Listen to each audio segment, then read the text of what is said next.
Break के बाद आप सभी का स्वागत है। चलिए अब बात कर लेते हैं छत्तीसगढ़ की खबरों की, जहां छत्तीसगढ़ में कांग्रेस की हार के बाद बवाल शुरू हो गया है।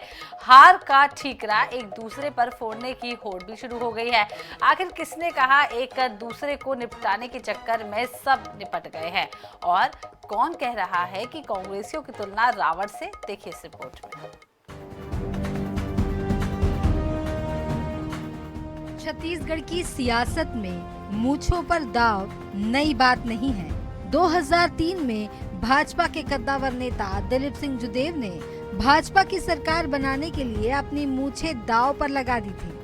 तब भाजपा 2003 में जीतने में सफल रही थी। इसके बाद कई अवसरों पर मूंछों पर दाव लगते रहे, लेकिन फिलहाल खतरे में अमरजीत भगत की मूंछें हैं, क्योंकि भूपेश सरकार में मंत्री रहते हुए अमरजीत भगत ने चुनौती दी थी, अगर कांग्रेस की सरकार नहीं बनी तो वे मूंछ कटा लेंगे। अब प्रदेश में भाजपा की जीत हो चुकी है, इसलिए अमरजीत भगत को भाजपाई उनका दावा याद दिला रहे हैं। भाजपा विधायक और पूर्व मंत्री केदार कश्यप ने कहा, अमरजीत भगत हमारे पड़ोसी हैं, अगर वे कहेंगे तो मैं उनकी मूंछें काटने में मदद करूंगा।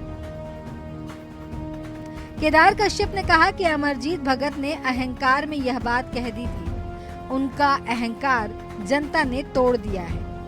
वहीं केदार कश्यप के बयान पर अमरजीत भगत ने भी प्रतिक्रिया दी। उन्होंने कहा कि जब उन्होंने दावा किया था तब केदार कश्यप ने कोई प्रतिक्रिया नहीं दी। अब इन बातों का कोई अर्थ नहीं है। जनता ने भाजपा को जनादेश दिया है, इसलिए जनता के लिए काम करना चाहिए। अमरजीत भगत ने केदार कश्यप को मुख्यमंत्री बनने की शुभकामनाएं भी दी। अब वो जिस तरीके से उन्होंने, जिस घमंड के साथ में उन्होंने कहा था और उनका गुरूर तोड़ने का काम जनता ने किया है। उनके मुंह तो ऐसी मुंह चुका है, इसी तरीके से उनके पूरे जो दावे थे वो पूरे ख़त्म हो गए हैं।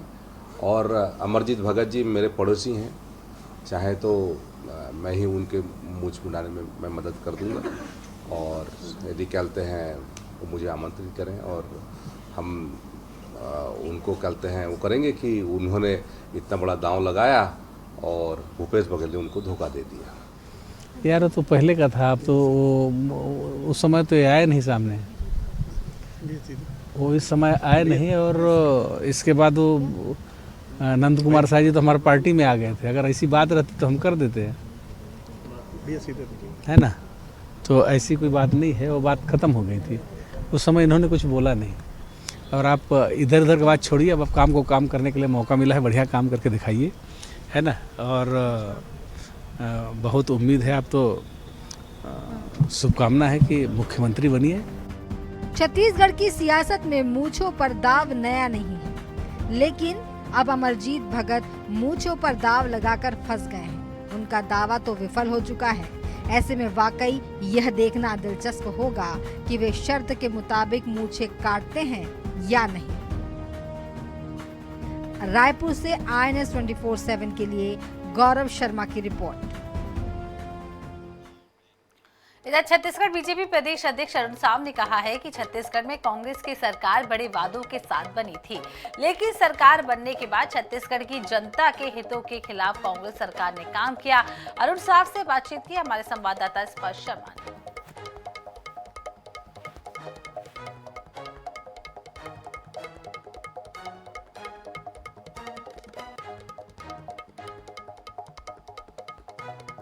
छत्तीसगढ़ भारतीय जनता पार्टी के प्रदेश अध्यक्ष अरुण साव जी हमारे साथ बात करने के लिए मौजूद हैं।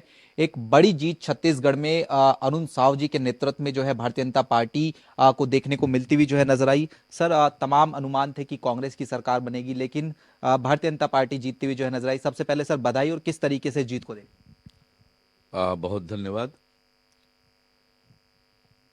राज्य में कांग्रेस पार्टी की जो सरकार बनी थी, बड़े बड़े वायदों के साथ बनी थी, और सरकार बनने के बाद छत्तीसगढ़ के हितों के खिलाफ, छत्तीसगढ़ के जनता के हितों के खिलाफ और हर वर्ग के खिलाफ इस सरकार ने काम किया, जन विरोधी काम किए।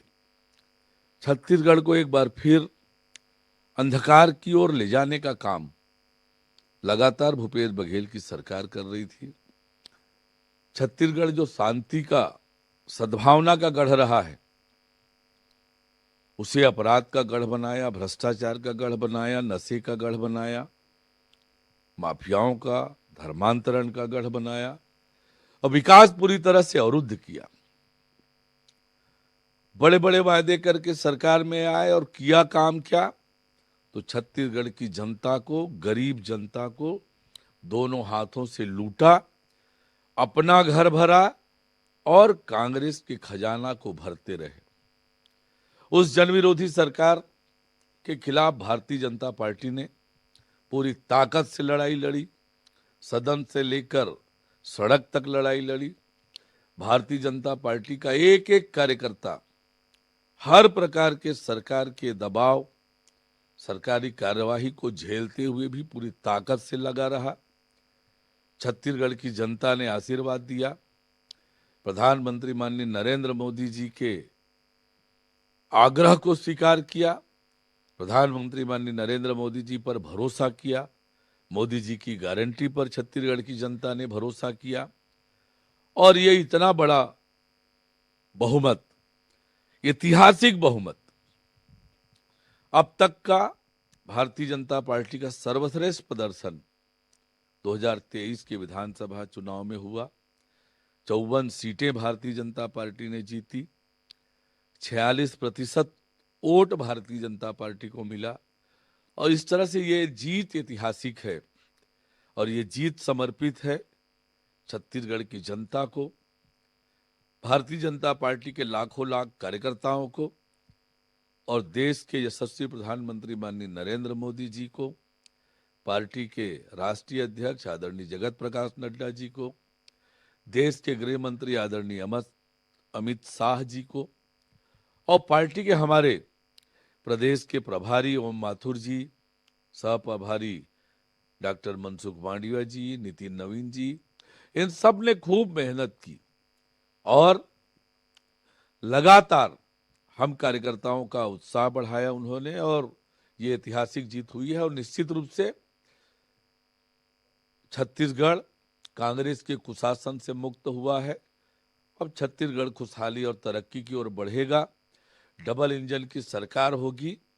छत्तीसगढ़ का जो विकास अवरुद्ध हुआ है वो नए सिरे से प्रारंभ होगा और तेज गति से हम छत्तीसगढ़ का विकास करेंगे। सर, कांग्रेस ने इस चुनाव में 75 पार का नारा दिया था। तमाम वादों की बात करें, जातिगत जनगणना की बात करें, ओबीसी आरक्षण की बात करें, तमाम चीजें जो है कांग्रेस जनता के बीच में लेकर गई। 9 मंत्री चुनाव हार गए। इस तरीके का अंडरकरंट था। देखिए, ये जो कांग्रेस के लोग हैं उन्होंने 5 साल छत्तीसगढ़ की जनता को ठगने का काम किया, धोखा देने का काम किया और लूटने का काम किया। और छत्तीसगढ़ की जनता सीधी सादी भोली भाली जरूर है, पर अपना हित अहित बखूबी समझती है। और जो जनता को लूटने वाले लोग हैं, जनता के साथ अन्याय करने वाले लोग हैं, छत्तीसगढ़ की जनता ने उन्हें कड़ी सबक सिखाई है। और निश्चित रूप से कांग्रेस के उप मुख्यमंत्री से लेकर बड़े बड़े मंत्री इस चुनाव में हारे हैं। जनता ने उन्हें कड़ी सबक सिखाई है। सर, इसके अलावा एक प्रश्न सर, आपके चुनावी जो बगल में राज्य था मध्य प्रदेश, वहां पर इतनी लंबी एंटी इनकम्बेंसी थी। मध्य प्रदेश के पूर्व मुख्यमंत्री हैं दिग्विजय सिंह, वो ईवीएम को लेकर सवाल उठाते हुए नजर आ रहे हैं। वो कह रहे हैं कि बैलेट पेपर में तो कांग्रेस आगे थी, लेकिन ईवीएम के बाद जो है कांग्रेस पिछड़ती हुई नजर आई। किस तरीके से इस बयान को देख रहे सर, आने वाले समय में लोकसभा चुनाव में आएंगे? देखिए, जब भी कांग्रेस पार्टी चुनाव में हारती है, ईवीएम पर प्रश्न खड़ा करती है। उसी ईवीएम से वो जीतते भी हैं। तब ईवीएम पर न भारतीय जनता पार्टी प्रश्न करती है और न कांग्रेस के लोग करते हैं। ये हार का बहाना है। कांग्रेस अपने गिरे बाह में झांकने के बजाय ईवीएम को दोषी ठहराने का काम ये छत्तीसगढ़ में भी हो रहा है। कल तक आप 75 पार के नारे लगाते थे, आज 35 सीटें जीते हैं और अब ईवीएम पर प्रश्न चिन्ह उठा रहे हैं। ईवीएम 35 सीटों में खराब नहीं थी, वहां गड़बड़ी नहीं हुई जिसमें 35 सीटें जीते हैं आप। तो आप हार का बहाना ढूंढ रहे हैं अपने गिरे बां पे झांके। जनता को आपने परेशान किया, जनता को धोखा दिया, जनता को लूटा आपने, और उसकी सजा आपको जनता ने दी है। सर अब सरकार बन गई है, अब जो स्वाभाविक प्रश्न उठते हुए नजर आते हैं, दो प्रश्न और मैं लूंगा सर। एक कि अब सारी गतिविधियां आप दिल्ली में देखने को मिलती हुई नजर आएंगी, आप भी दिल्ली में हैं सर, तमाम जो पर्यवेक्षक ऑब्जर्वर थे वो दिल्ली पहुंच गए हैं। किस तरह की चर्चाएं होंगी, किस तरीके का डिस्कशन देखने को मिलता हुआ नजर आएगा, मुलाकातें होती हुई नजर आएंगी सर? देखिए, मैं लोकसभा का सांसद हूं बिलासपुर से। कल से लोकसभा का सत्र प्रारंभ हुआ है। लोकसभा की कार्यवाही में सम्मिलित होने के लिए दिल्ली आया हूं, और लोकसभा सत्र के दौरान पार्टी के वरिष्ठ लोगों से मुलाकात भी होगी। सत्र के दौरान मुख्यमंत्री का चेहरा कौन होता हुआ नजर आएगा? तमाम नाम चलते हुए नजर आ रहे हैं सर। किस तरीके से जो प्रक्रिया देखने को मिलती हुई नजर आएगी सर, और कोई नाम, क्योंकि आपका नाम भी सर उसमें निकलकर सामने आता हुआ नजर आता है। देखिए, पार्टी ने मुझ जैसे एक छोटे कार्यकर्ता को प्रदेश अध्यक्ष की जिम्मेदारी दी। सभी कार्यकर्ताओं को साथ लेकर हमने पूरी ताकत से कांग्रेस के कुशासन के खिलाफ लड़ाई लड़ी, और सभी कार्यकर्ताओं के प्रयत्न से पार्टी ने जो मुझे जिम्मेदारी दी थी छत्तीसगढ़ में सरकार बनाने की, वो हुआ दिखा, वो हो गया। पार्टी को बहुमत मिल गई, और अब सरकार का नेतृत्व कौन करेंगे, पार्टी का विधायक दल और केंद्रीय नेतृत्व तय करेगा, और छत्तीसगढ़ खुशहाली और तरक्की की ओर अब बढ़ेगा। सर एक फैक्टर ये भी देखने को मिलता हुआ नजर आ रहा है कि ओबीसी फैक्टर जिस तरीके से कांग्रेस उठाती हुई नजर आती थी, उसमें भी जो है कहीं ना कहीं आपका नाम जो है फिट बैठता हुआ नजर आता है। अंतिम प्रश्न रहेगा सर, क्या हम प्रदेश के जो भावी मुख्यमंत्री है उनसे मुलाकात करते हुए नजर आ रहे हैं? देखिए, मैं तो पार्टी का एक साधारण और छोटा कार्यकर्ता हूं। पार्टी ने मुझे जब जब जो जो काम दिया वो काम मैंने किया है। अब सरकार का नेतृत्व कौन करेंगे, ये पार्टी का विधायक दल और केंद्रीय नेतृत्व करेगा। और पर निश्चित रूप से भारतीय जनता पार्टी की सरकार बनते ही मोदी की गारंटी को पूरा करने का सिलसिला प्रारंभ हो जाएगा। ये दिसंबर के महीने से ही हम अपने संकल्प पत्र को, मोदी की गारंटी को पूरा करने की शुरुआत करेंगे। बहुत बहुत शुक्रिया सर आईएनएस न्यूज से बातचीत करने के लिए। बीजेपी के छत्तीसगढ़ के प्रदेश अध्यक्ष अरुण साव जी थे, आईएनएस न्यूज से तमाम मसलों को लेकर एक्सक्लूसिव बातचीत करते हुए नजर आ रहे थे। कैमरामैन संजय के साथ स्पर्श शर्मा, आईएनएस न्यूज, दिल्ली। इधर छत्तीसगढ़ के चुनाव परिणामों ने सभी को चौंका दिया है। बीजेपी ने यहां 54 सीटों पर जीत दर्ज करते हुए कांग्रेस को 35 सीटों तक समेट कर रख दिया है।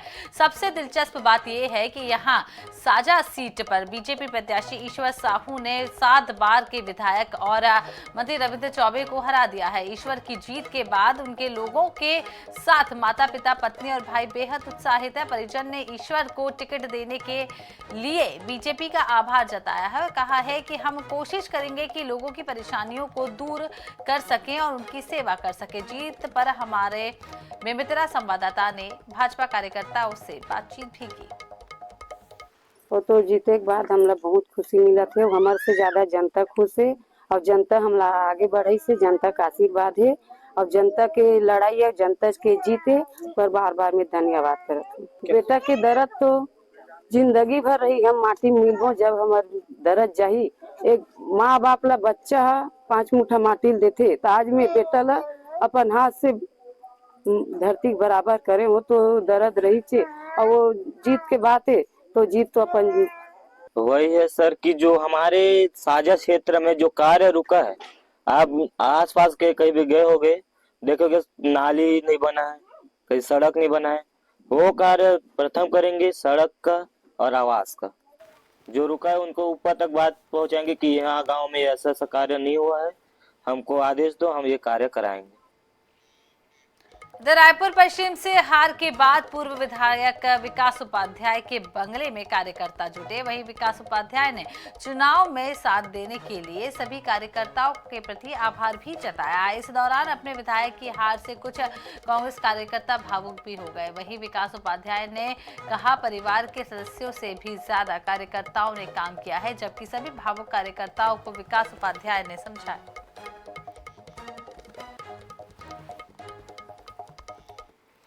रायपुर में निगम में चल रही भाजपा पार्षद दल की बैठक खत्म हो गई है और जिसमें तय हुआ है कि सभी पार्षद मिलकर महापौर से इस्तीफे की मांग करेंगे। इस मामले में संगठन ने भी चर्चा की है। वहीं इस विषय पर संगठन के निर्णय के बाद आगे की रणनीति तैयार होगी।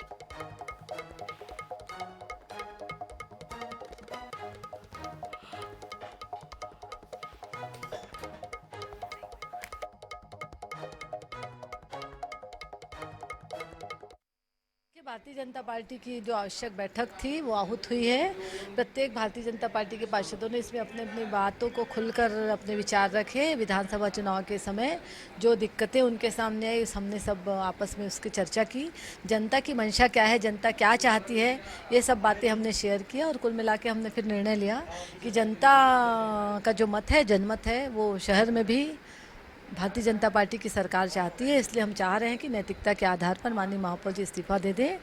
जो शहर में जो करारी हार हुई है, शहर के 70 वार्डों में भारतीय जनता पार्टी के प्रत्याशियों ने जो प्रचंड बहुमत से विजय पाया है, उसके आधार पर हमको लगता है कि अब माननीय महापौर महोदय जी हार की जिम्मेदारी लेते हुए इस्तीफा दे देंगे।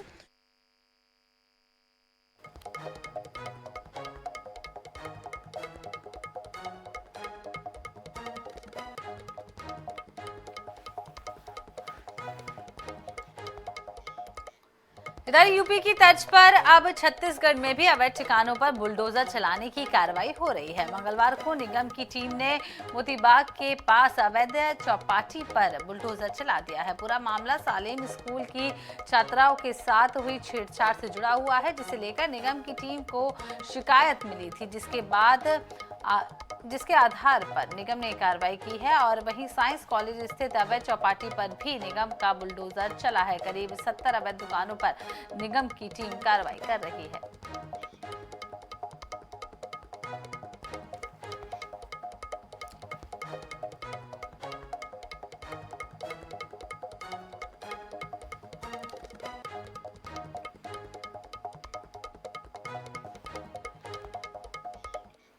छत्तीसगढ़ में भाजपा की सरकार बनने के बाद अब राजनीतिक गलियारों में खलबली मची हुई है। सरकार बनने के तुरंत बाद राजधानी रायपुर में कलेक्टर एसएसपी ने आपात बैठक बुलाई और इसमें सभी एसडीएम, डिप्टी कलेक्टर और एएसपी समेत शहर के सभी पुलिस सीएसपी भी शामिल रहे हैं। शहर में लॉ एंड ऑर्डर बनाए रखने पर चर्चा हुई गई है, जिसमें तय किया गया है कि शहर में रात 11 बजे के बाद चखना सेंटर खोलने पर कार्रवाई होगी। वहीं प्रशासन देर रात तक खुलने वाले होटल और दुकानों पर भी एक्शन लेने की तैयारी में है।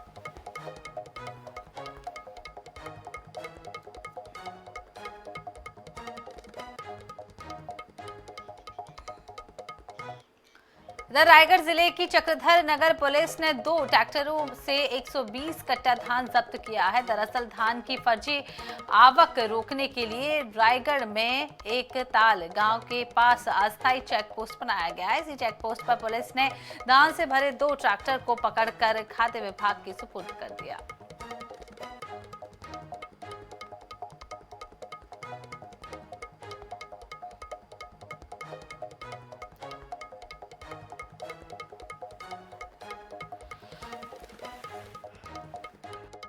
जानकारी मिली कि कुआंकोंडा जो उड़ीसा कनकपुरा के पास है, वहाँ से कुछ लोग 2 ट्रैक्टर में लेकर धान छत्तीसगढ़ एकताल के रास्ते आ रहे हैं। इसकी जानकारी मिलने पर पूर्व से तैनात कर्मचारियों के द्वारा रोका गया और रोकने पर उनके पास 2 ट्रैक्टर में लगभग 120 कट्टा धान वजन पे लगभग 50 क्विंटल के संबंध में दस्तावेज प्रस्तुत करने या फिर कहीं उचित स्थान से लाने के संबंध में जानकारी ली गई। इधर जबलपुर में मटर उत्पादक किसानों ने कृषि उपज मंडी को बंद कर हंगामा किया है। किसानों का कहना है कि व्यापारी किसानों की उगाई हुई मटर नहीं खरीद रहे हैं। मटर के सही दाम नहीं मिलने से किसानों में आक्रोश बढ़ता जा रहा है। कृषि मंडी का जायजा लिया हमारे संवाददाता संजय साहू ने।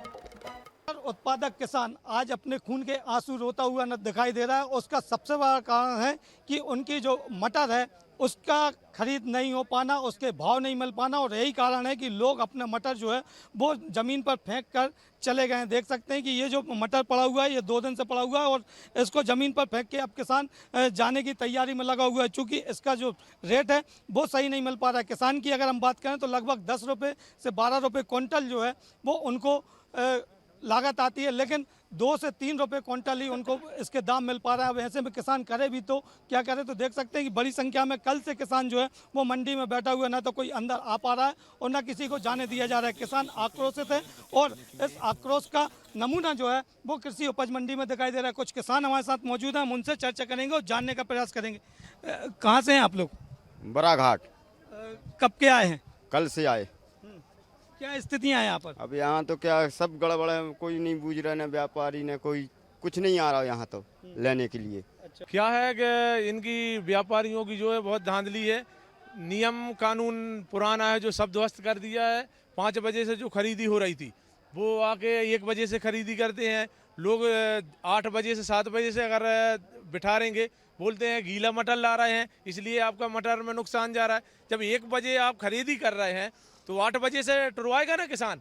और अगर किसान बासा ला रहा है तो बोल रहा है बासा ला रहा है, आप गीला है मटर।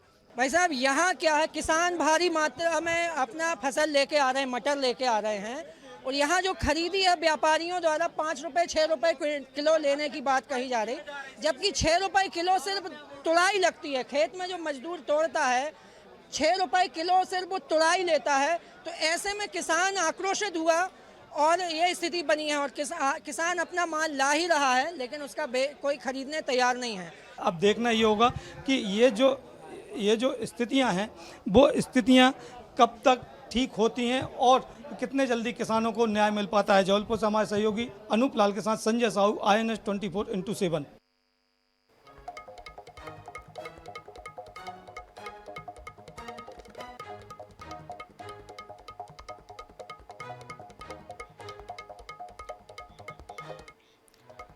और इसी के साथ इस बुलेटिन में फिलहाल इतना ही। देखते रहिए INS 24x7। नमस्कार।